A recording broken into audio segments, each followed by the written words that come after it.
I attended UWF from 2011 to 2015 and really enjoyed my time on campus.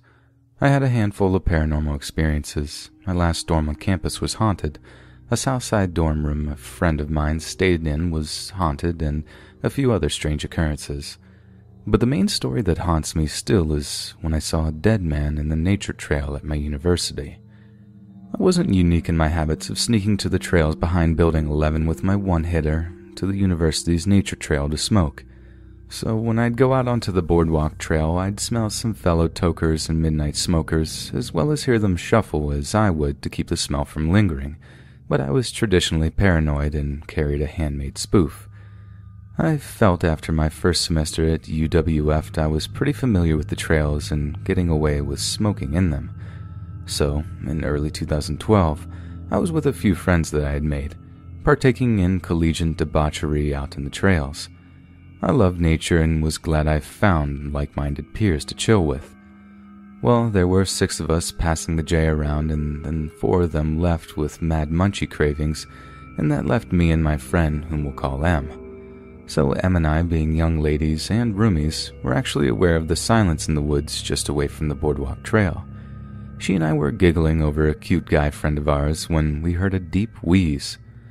I jumped and looked around, and saw a silhouette of a person near us up to the top of the wooded trail about 15 feet from the entrance of the boardwalk trail.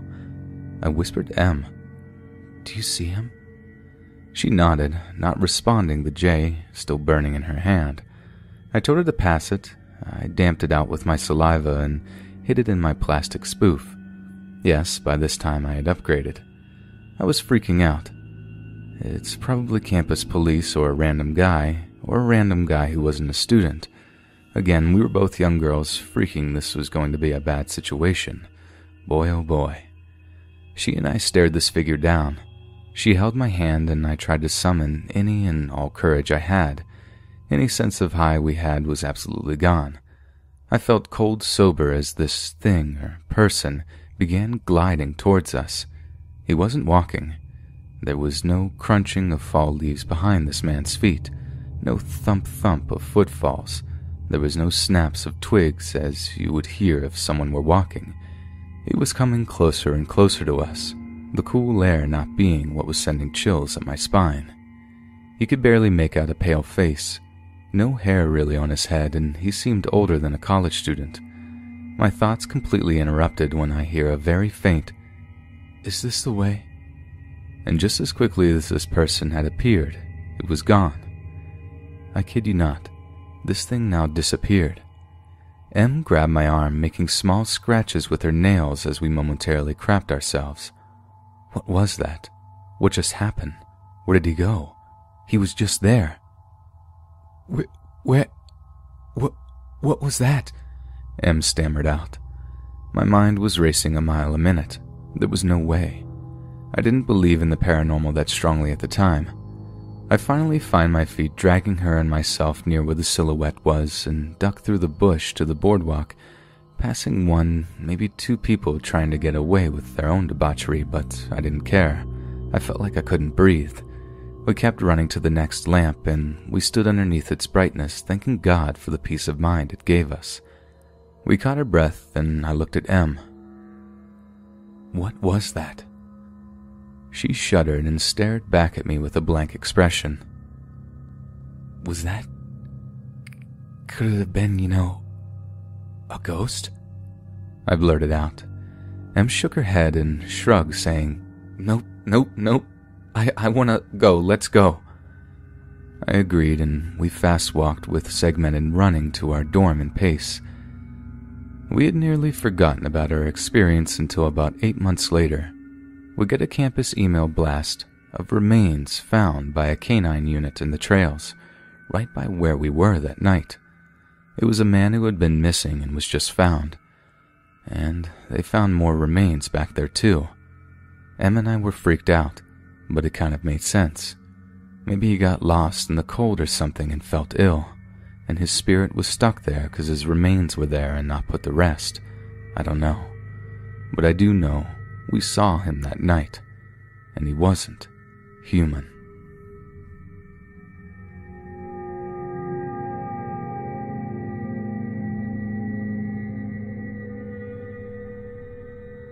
I work the graveyard shift at the wonderful Wally World. That means I see all the weirdos, drunks, and druggies, but this takes the icing on the cake. I'm a 20-year-old female. I by no means am a big girl, but I'm a loner. Most people leave me alone, hence why I work third shift. This night started as your average night does. Go to work, get told what to do, and start on it. This particular night I happen to be in the baby section. I keep to myself and power through stalking, listening to some sort of documentary as I do so. That's when I get stopped by a man. He was older, so I asked him if he needed any help. He informs me he is looking for a baby monitor for his wife. He doesn't know anything about them, though. I walk him over to where they are and start looking at them and comparing specs. I even pull up online reviews trying to help him make a decision. He finally decides he will come back with his wife. I give him the have a nice day and go to walk away. This is when it starts. This man decides now, at 1 a.m., that this is the perfect time, and I am the perfect person to pour his life story to. He tells me about how he is from Florida and he came up here to live with his mom because she isn't doing well. He tells me exactly where he lives, and then it starts getting even more personal. He tells me about how he builds all these expensive bedroom sets and furniture sets, and how he is really good at it. So good at it, he used to own his own company. But before that, he was a manager at another company that his buddy owned. The whole reason he left that company was because his wife was cheating on him, with his buddy. He wasn't mad about it though, he was just mad that she hid it from him. At this point, his wife leaves him for this guy and he starts dating a girl half his age. The entire time he feels like she is familiar and has seen her before but can never figure out why. Well, comes to find out that she was an adult film star. She steals $1,000 from him and leaves. He ends it all by saying he will never marry again. The conversation shifts again. He tells me about how he had totaled his truck last week. It was raining and he was going too fast and slid off the road and hit a tree. He was really upset over it and didn't know what he was going to do or what kind of truck he was going to get. His truck was his baby and now he will probably get something cheap since he keeps wrecking his vehicles. He makes it very clear that he doesn't want something cheap because he's broke. Money isn't an issue for him, he just doesn't want to spend money. At this point, I want to point out I have done nothing to initiate this conversation and have not led into it at all. I have said maybe 3 words after I told him goodbye and he keeps going even though I add no commentary to the story. He also keeps edging closer and trying to touch me, which causes me to back up every few minutes and look nervously to my right where the doors to our back room are, and I keep seeing people walk in and out of, hoping to catch somebody's eye and they might help. Of course, nobody stops. My manager even sees this guy has me cornered and they don't stop. At this point is when things start taking a weird turn. He tells me he has cancer, but it isn't serious and he isn't worried about it. He is more worried because his mom has cancer and he doesn't want anything to happen to her because he's a mommy's boy. He has never had to pay for anything his entire life, he says. He tells me he was just arrested last month because his aunt had set him up. She puts pills that weren't his in his truck and had him set up so he couldn't claim inheritance money. He then informs me that this isn't the only time he's been locked up. He spent 35 years in prison because of money stuff. At this point, I've been standing here for 45 minutes to an hour and my friends are headed to lunch and stop to grab me. As soon as he sees these 2 guys walk up, he instantly makes up an excuse and leaves. Once he is gone, I start to realize a few things. This man said he was 50.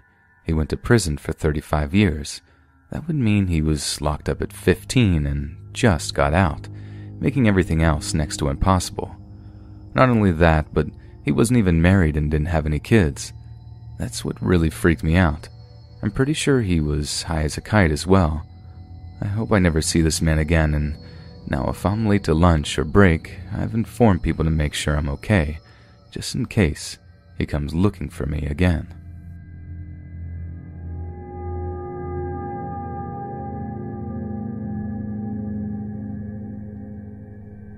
I am an atheist, but I always had questions after this event.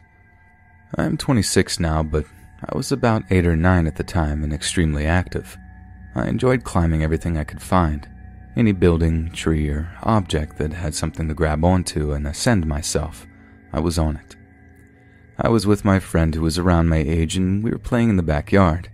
The backyard met the driveway behind the house, which was separated by an 8-foot-tall, 2.5 meters privacy fence. The top of each plank creating the fence came to a sharp point, each plank meeting at a sharp angle, leaving just enough space to slide a piece of paper through. On the other side of the fence, there was a carport over the driveway. Being the energetic child I was, I would start on the carport side, climb the carport, and use my arms to move myself like a monkey across the top of the supports under the roof. I would then grab onto the fence and pull myself over between the 1-foot gap of the fence and the top of the carport. I would then jump off the fence into the backyard and run inside and out of the back door leading to the carport and repeat this process. I had completed this successfully many times, and my mother, being the busy mother she was, never thought this was dangerous or had any reason to worry, since this behavior was not new for me, nor had I ever harmed myself doing this. From my continuous need to climb everything, I had built quite a bit of upper body strength for a child my age. No, really, I had visible back muscles, not like a bodybuilder, but definitely not fitting for someone my age. I need to explain my yard layout for the rest of the story to make sense. We had 2 backyards. The carport separated them.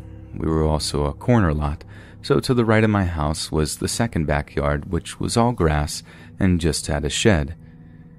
If you were standing in the carport looking over the fence to the right, you would not only see this backyard, but be on the other side of the yard, which was separated by another fence, meaning that this second backyard was fully enclosed by a privacy fence. With this view, you would also see a residential intersection and a little ways down the street, as houses were still being developed in this residential area. I wanted to show my friend my ability to scale the carport and jump over the fence. Today, however, my judgment would fail me. As I was using my arms to pull myself across a beam that ran horizontal of the carport and towards the fence, my hands got into something that felt oily. I could not see my hands as they were clasped against the bar, but I knew that a drop from that high would hurt, so I had to keep moving until I at least reached the fence. Just as I was almost to the fence, I finally stopped. Out of reaction, I reached out to the fence in mid-fall. Now, if you remember earlier, these fences are pointy and come to a sharp angle, creating a small gap between each fence plank of less than 1/16 of an inch. Grabbing onto the top of the fence was the worst mistake I had made. All in a split second, I fell further onto the top of the fence that I knew that I had grabbed and came to an immediate stop, suspended in mid-air, only a second later to realize that yes, I did in fact grab that fence. But I was not at the top of the fence as I had planned. My pinky, and only my pinky, was wedged about a foot down the fence in between the 1/16 of an inch gap. The only thing that stopped me from the cross stud that ran along the length of the fence. I did not feel anything. I was just confused. On the 3rd second, I screamed in terror at the realization of everything that just happened and must have been fueled with adrenaline. I pulled my entire little body up, with my pinky being the only thing keeping me suspended in the air, and threw my right hand towards the top of the fence, successfully grabbing onto the fence. I was able to then pull my weight off my pinky. I grabbed on and used my feet to brace against the 90-degree angle I was stuck on and screamed at my friend, which thankfully I invited over that day to go get my mom. I wasn't crying or screaming anymore. I just knew that I needed to hold on. I wish that I could say I remained brave and didn't cry at all, but that would be untrue. As soon as I saw my mom come out of the back door, I began crying. She ran over, freaking out, and put herself under me so that I could sit on her shoulders and release the pressure off my pinky without holding myself up. She told my friend, who was bawling and completely freaked out, understandably, as we were children, to call 911. Despite this, he successfully called 911 and described our house. I know it's been long, but please bear with me as this is where the event happened. From my unfortunate position, I could see above the fence. I was the only one that could see over the fence. I could hear the fire truck, and I saw it pull up at the wrong house. With my child mind, I honestly told my mom, "I hope that truck is here for me." I know, who else would they be there for? So they must have seen my little head peeking above the fence and ran around to the alley where I was in the carport with my mother to assess the situation. The minute they got there, one firefighter grabbed the fence with all of his might and attempted to part the fence to release enough pressure for me to pull my pinky out. It was no use. He tried a second time. It was no use. They discussed over a matter of 30 seconds on how to fix the situation. Now, my house is a corner lot, so not only can I see over my fence from the carport, I can also see over the next fence, which is how I saw the fire truck coming down the street and where they parked. Using the same position I was in, I could see a solid black truck coming down the street. The firefighters, still discussing their options, and my mom, getting worn out from holding me, were all completely oblivious to this truck.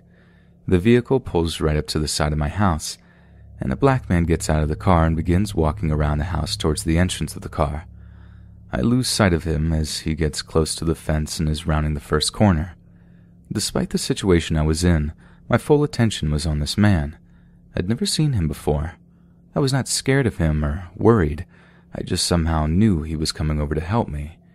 He rounded his side of the corner just as the firefighters left the carport, heading directly towards the same corner to get what I assume was a tool to break or separate the fence. No sooner than the firefighters left back towards their truck, the unknown man walked around the same corner. At this moment, it is just me, my mom, and this black man. Without saying a word, he grabs the two fence planks and begins to pull the fence to separate it. I try to pull my pinky out, no success. He grabs the fence planks one more time and they bend, almost unnaturally. "Try again," he says. My pinky slid out from between the planks with absolutely no effort. "Y'all have a good day," he very plainly states as he walks back to the same direction he came, my mother showering him with thank yous and oh my gods. Just like last time, as soon as he rounded his side of the corner to leave the carport, the firefighters rounded the same corner with tools in hand to break the fence. They were shocked. They asked us how I got my pinky out. My mother explained to the firefighters, "There was a man that came out of nowhere and parted the fence. Did you not see him? You had to have walked right by him." No, I have no idea if they could see him or not. I knew that I could, but the moments that they would have seen each other, both the firefighters and the man were close enough to the other side of the fence that they were concealed from my view. So while I know logically they passed each other, they would have had to. I don't know if they honestly couldn't see him or if they just overlooked him in their rush to free me from the trap that I was stuck in.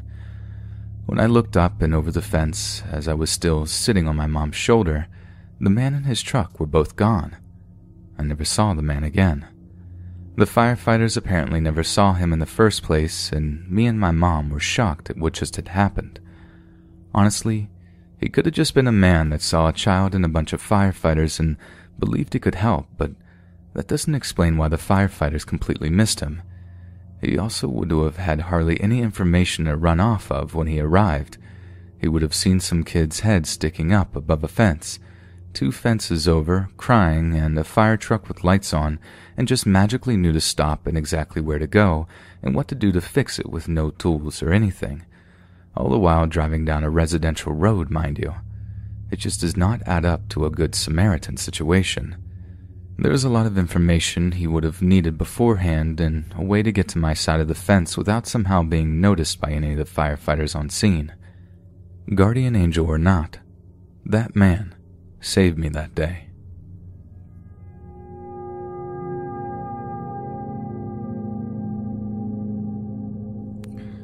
So this story happened around 2 months ago to my friend, co-worker, we'll call her Kate.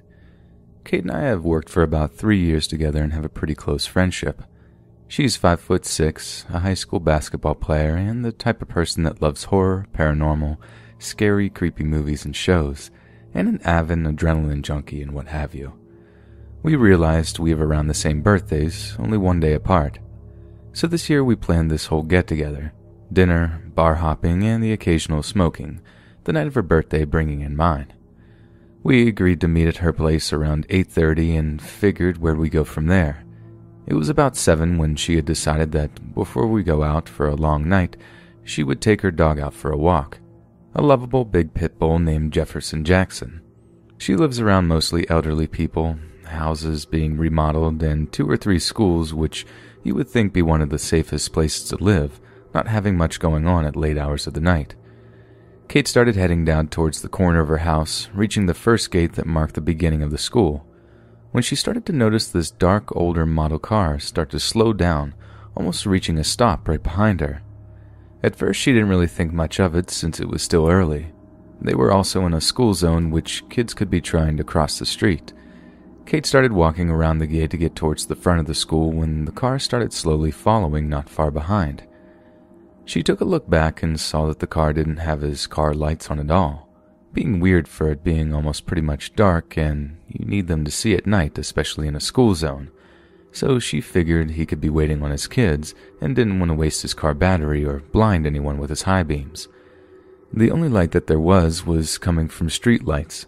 Being that she only saw what the street lights allowed her to see, the driver, which appeared to look like a middle-aged man you'd see in those murder thrillers that have a normal life yet has 3 girls tied up in his basement. Her dog had stopped and started doing the "I'm about to poop" circle as she noticed the car stopped as well. She started studying this creeper and could notice he was looking straight at her, so she gave him this "don't mess with me or I'll kick you" type stare, when she realized her dog was pulling on his collar and starting to walk again. After cleaning up her dog's waste, she started to walk towards the end of the next corner to see that the guy was still slowly driving right behind. Not trying to show that she was getting kind of creeped out, she started to walk closer to her dog and held her phone up to her ear as if she was calling someone. At this point, it was almost time for me to get to her house, so she figured she would take a faster way back home so she could lose this creeper guy and him not find out where she lives. She began to cross the street to go back to where she came from when she saw the same car pull all the way up to the end of the corner and do an illegal U-turn and park. Her being the 5'6" lover of the horror adrenaline junkie went into fight-or-flight mode, grabbing her pepper spray, stood right up and decided she would give this guy a fight. As she stood there waiting for this guy to try his best to kidnap her, she noticed he was still parked. Confused as to what was about to happen, she started to fast walk, holding her dog's leash in one hand and her pepper spray in another. When she hit the end of the gate, she knew her street was next, which meant it was just a long shot home. She took one last look back before deciding this was it. She would be running and hopefully losing him. As she feared he was still slowly inching up towards the end of the gate, not yet getting to her, when she saw he was beginning to roll down his window with something shiny in his hand only the streetlights could reveal. She took a deep breath and started to run, her dog running right behind. She looked back halfway through her street and began to see the hood of the car slowly turning towards her, when she ducked into one of the newly remodeled house's bushes, hoping he didn't see. She held her breath, then hugged her gentle giant dog close, hoping he wouldn't make a noise or go off running.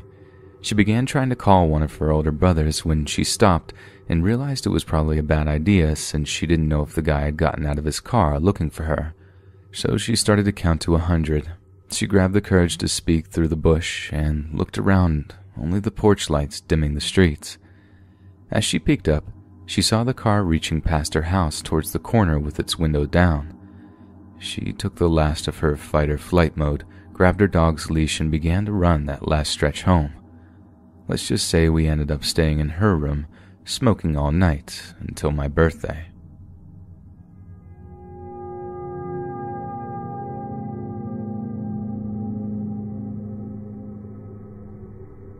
I have very recently posted on here about my experience at a haunted hotel with my mom. Since that post, I have received a few requests to tell a few of my other stories as well as my mom's. I will start off with some of the things my mother and her employees have experienced while there for work. The first story I remember being told by her was when I was a lot younger. She and 2 of her employees and friends, who for the sake of the story I'll call A and T, so they were all exploring the old hotel when they stumbled upon an old staircase.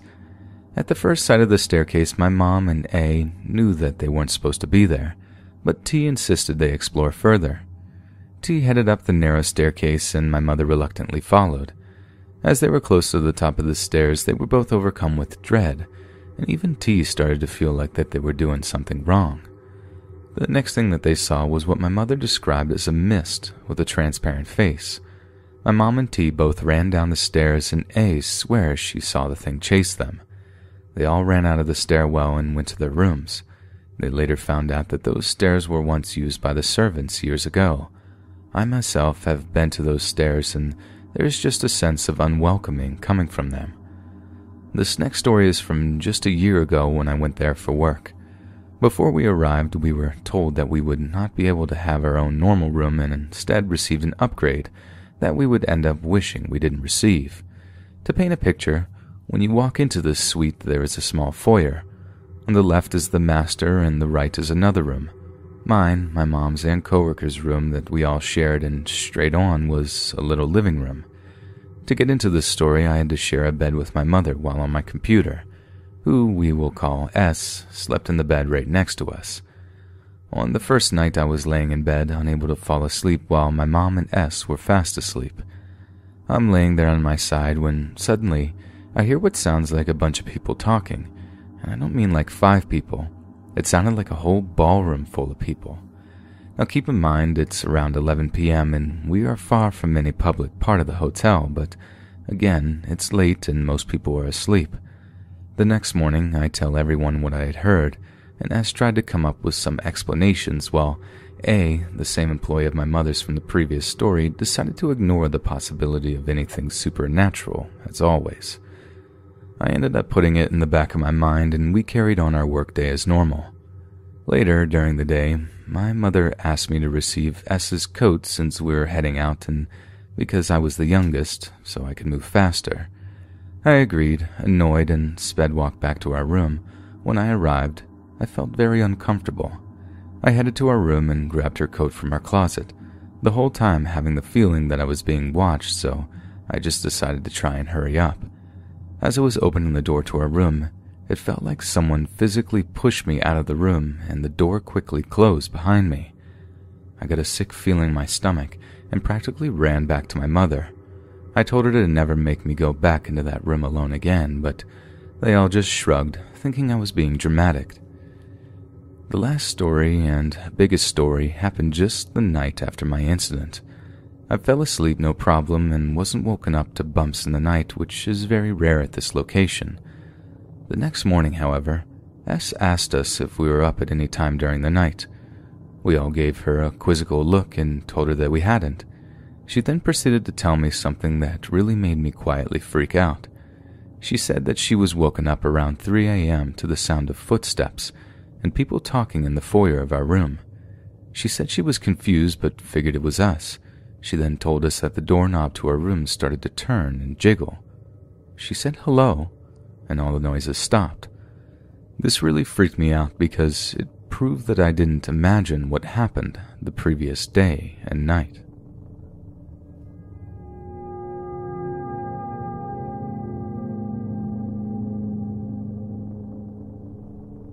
To start off with, I'm a 19-year-old female, and at the time of the story, I was around 15. I want to make it clear that I'm a very spiritual person and have had many encounters with paranormal before, but this one was the most terrifying yet. Every year for work, my mother has a convention at a hotel that was built in the late 1700s. The place is massive and overall elegant. Since her work has been going there for years, our family gets a discount whenever we want to venture there for vacation. This was my first time at the hotel, and I instantly loved it. With me was my father, brother, and of course my mother. When we first got into our room, there was just a dreading feeling whenever I entered my room alone, so I tried to only go in there with my brother. We had a lot of fun eating gourmet food, getting a spa treatment, and wandering around the hotel grounds. I was outside one day with my camera and decided to take a picture of the main building. As I was looking through the camera, I noticed tiny windows at the top of the building. Nothing unusual. Just windows to the old maid quarters, my mom would say. But I still got a weird feeling from just looking at them, and it didn't help that most of the windows were broken or even open in the dead of winter. One night after dinner, my mother and I decided to walk around the interior of the hotel while my brother and dad rested in the room. It was around 8 p.m. and there were very few people, especially a few straight away from the main entrance. We took our time walking around and looking at various rooms, including a movie theater that we both refused to enter. Before we headed to bed, We decided to go back to the very top floor to look out some of the windows to get a better view of the town below. We entered the nearest elevator and pressed floor 16. As we were going up, my brother called to ask us where we were, and my mom and him started chatting. All of a sudden, the elevator doors opened, and we were both frozen in place. The door opened, and we both got hit with an incredibly cold breeze, along with a pitch-black room. We both immediately pressed a different floor because we could sense that we weren't supposed to be there. I squeezed my eyes shut because I was so scared something was going to pop out at me. Suddenly the doors close and we both start to relax, but all of a sudden the numbers on the elevator's display panel starts going crazy. It was rapidly displaying 2, then various other numbers, including those that weren't even listed as a button on the elevator. I got so scared and my mother and I were hanging on to each other in complete terror. By this time, my mother was off the phone with my brother, and we had no idea what was going on. All of a sudden, the panel displays floor 15 and the doors open up. Not wanting to stay on the elevator, we decided to use the stairs. As we started making our way to the stairs, I start feeling a presence behind us. I let my mother know what I was sensing, and she just tells me to not look back and to walk as fast as possible. That statement freaked me out even more because my mother usually doesn't feel that kind of energy. As we were making our way down the stairs, I decided to look back, and what I saw will stick with me forever. I saw a tall black mist, like a shadow figure, a few feet behind us. It didn't have any features, and it seemed to stand still. We kept running until we hit the main floor, and we could finally breathe. We decided to look at the elevator to see if the floor we selected had a employees only sign, but it didn't. On our way back to our room, we figured out that we must have accidentally made our way up to the old maid's quarters, which sent chills up my spine. My mom also came to the conclusion that the cold air must have just been the winter air making its way through the broken and open windows. I agreed, but the cold air felt different from the crisp winter air from outside, but I could have just imagined that. When we got back to our room, my brother asked what happened, and we told him the whole story. All of a sudden, he looked at us with a weirded out look on his face, and he told us that while on the phone with my mom when the elevator doors opened, he heard a bunch of whispers coming through our end. This freaked me out so much, and I opted to sleep in my mother's room the rest of the trip. Nothing else happened during our vacation, and we left a few days later. My mother still has her convention there every year, and now that I'm employed with her, I go as well.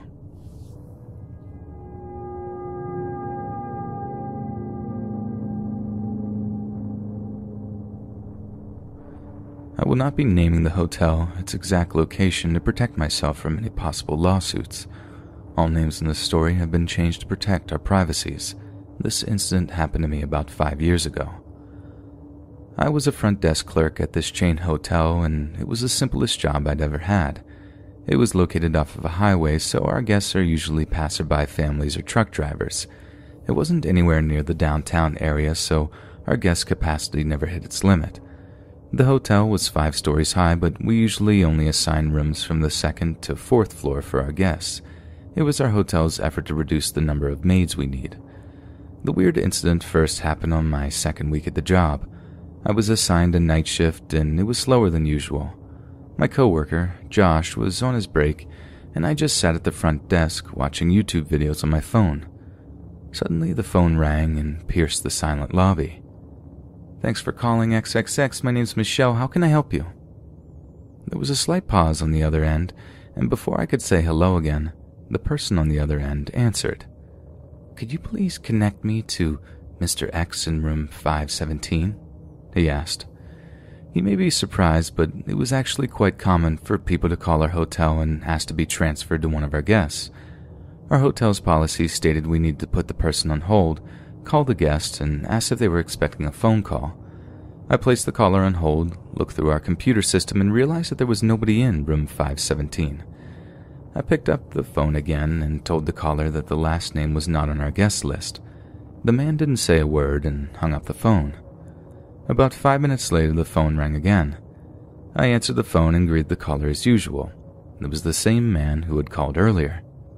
"Could you please connect me to Mr. X in room 517? I'm sorry, sir," I replied, "but the person you're looking for is not on our hotel's guest list. You may have the wrong—" Click. He hung up on me again before I could finish my sentence. Josh came back from his break minutes later. He smiled and asked me if everything was okay. I described what had happened in the past 15 minutes, and his facial expression changed immediately. "Next time you receive that call again, just tell him, 'Okay, I'm connecting you now,' and hang up. That's the only way he'll stop calling," Josh said. I pried and asked who the caller was, and he just told me not to worry about it. As it was only my second week at work, I didn't want to come off as a nosy employee. I nodded and got back to my YouTube videos.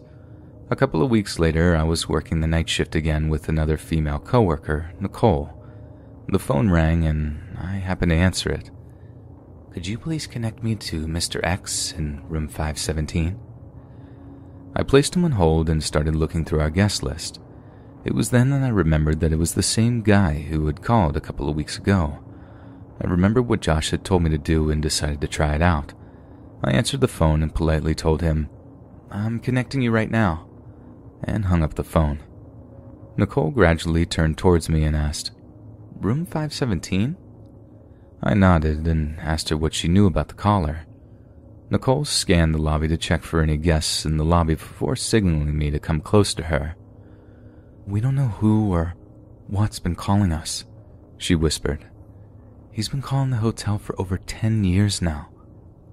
Apparently there was a Mr. X who stayed with us but died of a heart attack in room 517. We have no idea who's been calling." That creeped me out. I asked if Nicole had ever answered the guy's call, and she said every front desk employee has received the call at least once. She then warned me never to lose my cool with the caller, as a previous employee mysteriously quit his job a day after raising his voice at the caller. He became extremely ill and was bedridden for months.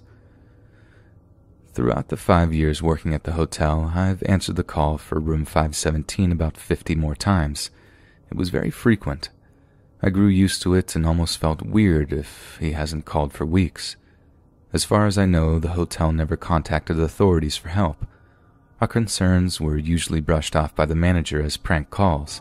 It seemed unlikely for someone to prank the hotel for almost 2 decades. I recently spoke with Nicole about the phone calls, and she said her nephew, who currently works for the hotel, has received the call as well, but he said that it was a woman who asked for Mr. X in room 517. I tried researching about the guy who passed in room 517, but since it was such a common last name, my attempts were usually fruitless. And no, there were no reports or articles about someone dying in the hotel either. To this day, I still have no idea who's been calling for Mr. X in room 517.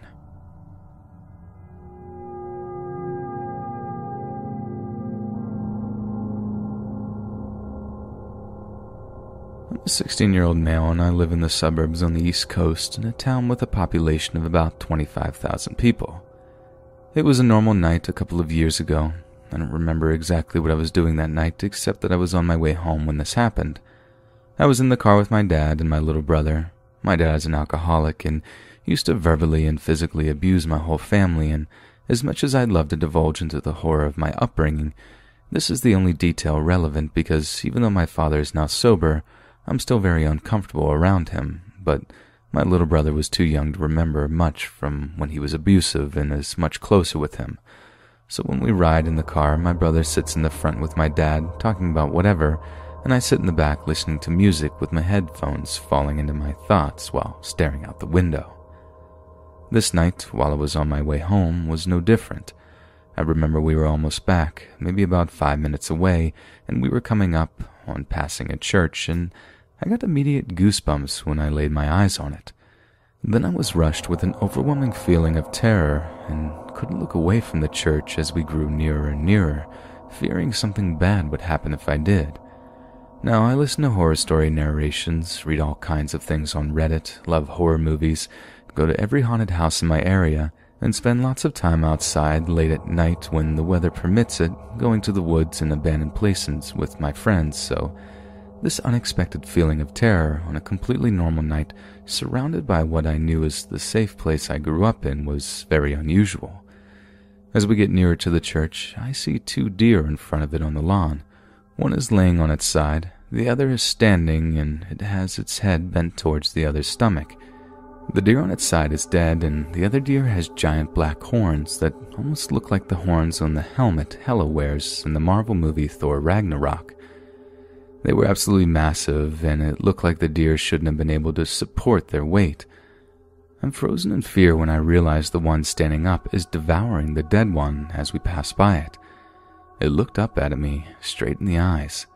It felt cold and angry, and I knew any intentions this thing had were malicious. This is weird, but locking eyes with it almost made me feel like it knew me, like it stared inside my soul and explored every nook and cranny in my brain. Thinking about the feeling still sends a shiver down my spine because it was so unnatural, uncomfortable, and terrifying. But you could say that to describe everything about this creature. The skin had begun to rot off its face, and I could see parts of its skull. It had sharp, shiny teeth and was covered in blood.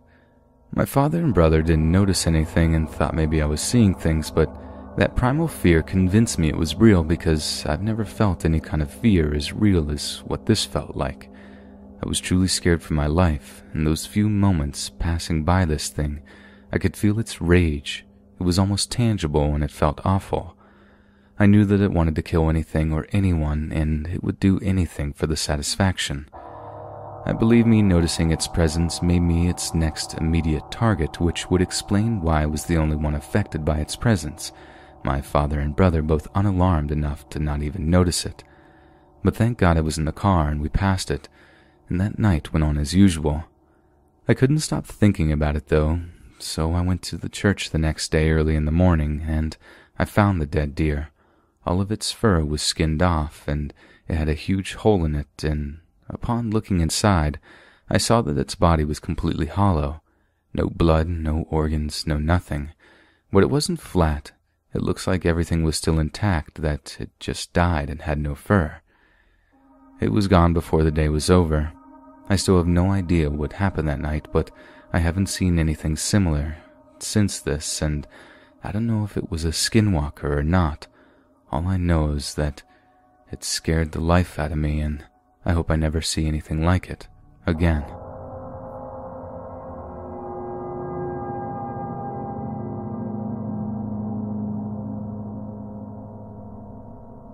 I work as a manager for a well-known video game retail store in a small area outside of a major city in Texas. I have worked there for about 6 months now and have a book full of weird, creepy guys that come in, but all of them in the end are harmless. That is, until about a week ago.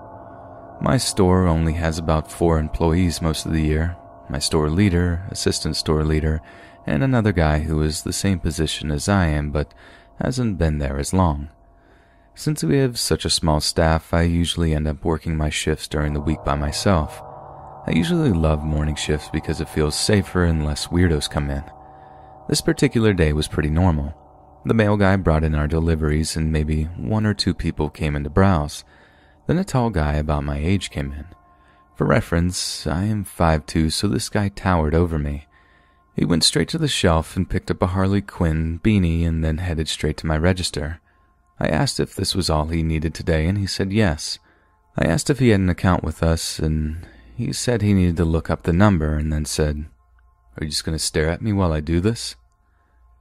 It took me aback, but I just tried to laugh it off as weird humor. He kept making very weird, jerkish comments while I rang him up. I don't remember what he said next, but he said my name. I didn't think anything of it and kept finishing his transaction. He paid off his pre-order for the new Red Dead game and his beanie and started talking to me about what all comes with the edition he ordered. He then again said my name like he wanted me to hear it. He said it, and that's when I realized I didn't have my name tag on. Also to add, I had never seen this guy before and am pretty good at remembering customers. He kept talking about the game in which he said my name an odd amount of times until I finally said, "How do you know my name?" He very quickly replied, "You just look like a tailor." "What? I don't have my name tag on. Have we met?" He responds, "I never met you before in my life. Well, have a good day, Taylor." And then he left. I was so taken aback and kind of creeped out, so I sent a text to my store's group chat to see if anyone knew him. None of them did. Later that day, I had just put that in the back of my head and was clearing out the area where we keep items that customers put on hold when I see the same Harley Quinn beanie with the guy's name on it. He had tried to buy it days earlier, but our machine was broken. I asked my boss about it, and he said that the guy barely comes in and hadn't been in our store in a really long time. This freaked me out even more, as it solidified that I did not know him. Also, this may be just a weird coincidence, but I'm a huge Harley Quinn fan. I even have a tattoo, and it just seems so creepy that he bought that the day this happened. I had another encounter with him, and this happened about 2 days ago now. We have to call people when we were having a midnight launch for a game, and since he pre-ordered the new Red Dead Redemption game, I had to call him. My boss told me if I was uncomfortable, then he would do it, but I told him I could manage it. I dialed the number, praying it would go to voicemail. He answers. I tell him it's the store calling to let him know that we are having a midnight launch and how he could pick up his game. This sounds weird, but I can hear him smiling and a small laugh before he laughs and says, "Thank you, Taylor." It doesn't seem that creepy over the text, but the way he said this, it gave me such a chill. He hung up, and I just sat there trying to think of how he knew me or if I had met him before. I know I haven't met him. I'm a pretty paranoid person in general, so I keep just trying to tell myself it's nothing to worry about. As a side note, I have major anxiety and PTSD from an incident that happened when I was younger. This makes me more alert to the way people act and talk, especially men. This may not seem weird to someone reading this, but the way this man talked to me went from being so rude to being so cocky and creepy, like he knew he had power over me. I have had customers hit on me before or trap me in a conversation before, so I'm used to encounters like that, but this guy made me so uncomfortable that I can't get it out of my head, so maybe writing this will at least let me forget it. Working by myself a lot makes this even more worrying for me. I wish I could just put this away as a weird experience and it was overacting, but unfortunately, I know I'll have to see him again at launch. Luckily, my coworkers will be there later in the day. Now, I made my first post just a few days ago, and since then, things have gotten even weirder. This guy came back into my store today. I was working alone in the morning again, and he came to pick up his game. He didn't really say a lot at first, and I was in a way relieved because I did not want to have another creep encounter with this guy. I finish up his transaction and tell him to have a good day. He then leans on the counter and says, "How are Sammy and Benny?" These are the names of my cats. I froze and could only squeak out, "Excuse me?" He then repeated himself, and my stomach immediately dropped. I did not know this guy, and how does he know not only that I have cats, but their names? To be fair, I do talk about my cats a lot, but I know I have never told this guy. I looked at him in the eyes and say, "Okay, I don't know you, and you know my name and cats. How do you know all that?" I was angry at this point, and all my customer service politeness left me. He is staring at me blankly and says to me, "I guess it's just a lucky guess." I'm getting increasingly nervous and scared, but I manage to say, "No, that's..." before he says, "Have a good day, Taylor," and leaves again. My boss is on vacation and won't be back for a week, so it's just me and my coworkers. I lock the store for about 15 minutes and text all my coworkers about him and to be on the lookout. Then I just crumble into tears on the floor. I so hope that this is the last time I have to deal with him, but I fear that it's not. It's holiday season, so we have a bunch of new employees and I won't have to work alone for the next few months. Hopefully this keeps his weirdness away. The coworkers know his name and what he looks like now, and he is not welcome back.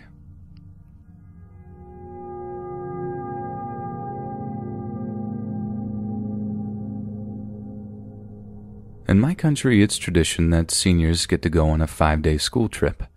So this acquaintance, Hope, went with her school abroad to Spain. At the fourth and last night of the trip, she, with her school, went to a club. She was generally a very carefree, borderline wild person, so making out with complete strangers in the club wasn't something serious for her. And so she did.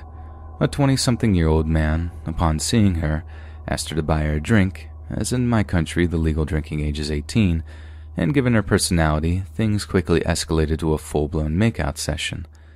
The guy, though, was getting too touchy for her liking, so eventually she told him she doesn't want to continue. Surprisingly, he didn't take it to heart, as he was pretty chill about it, and he still asked her to go to his place with him. She quickly explained that she was on a school trip and she wasn't allowed to leave the club. Again, calmly, he wrote on the receipt of his drink his address and number and gave it to her in case she changed her mind. He left after that, and she quickly forgot about it. Upon arriving back with her school, almost a week after the trip, some very bizarre-looking pimples make their way around the area of her mouth. They were big and infected. As the days progressed, the pimples stayed, even getting worse at some point. She went to a dermatologist quickly after she realized those pimples weren't the traditional ones almost every teenager has. The dermatologist told her to do some further examination because the areas were seriously infected. She followed the doctor's orders and waited for her results.